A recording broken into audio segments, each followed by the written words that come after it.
দাঁড়িপাল্লায় vote দিলে কেউ কেন্দ্র থেকে সুস্থভাবে বিএনপির হাত থেকে বাড়ি ফিরতে পারবে না।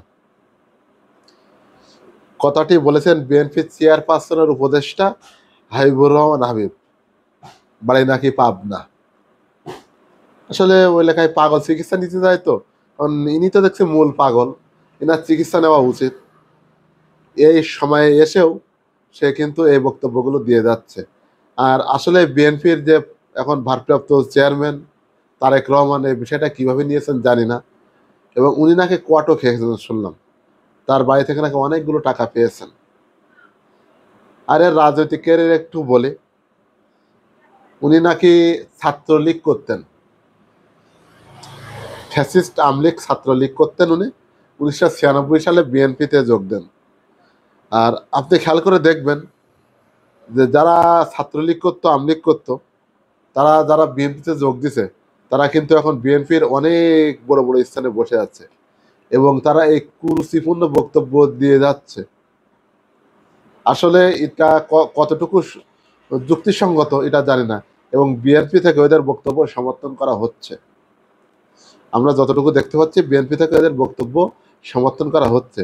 যদি সমর্থন করা না হয়তো, তাহলে হয়তোবা এদের বক্তব্যের কোনো প্রতিবাদ অবশ্যই করতো। এখানে জিপিটি যেটা বলে 90-এর আন্দোলনের ছাত্রলীগের প্রভাবশালী নেতা ছিলেন। আসলে ভাই সর্দি লাগছে তো, কথা বেঁধে যাচ্ছে, কেউ কিছু মনে করেন না। ভুল ভ্রান্তি হলে খুব সুন্দর দৃষ্টিতে দেখবেন। আসলে এসব ব্যক্তিদের নিয়ে আর বলার কোনো কিছু নেই। আপনারা যেটা ভালো মনে করেন সেটাই বলবেন, আপনার কমেন্টস করে তার সম্পর্কে কিছু জানিয়ে যাবেন।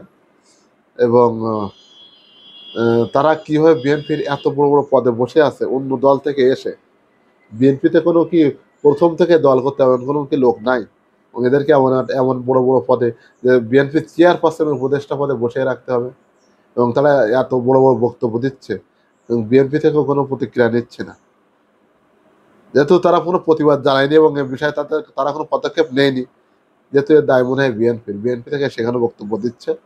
আমি তো সাধারণ নাগরিক হিসাবে এটা বললাম।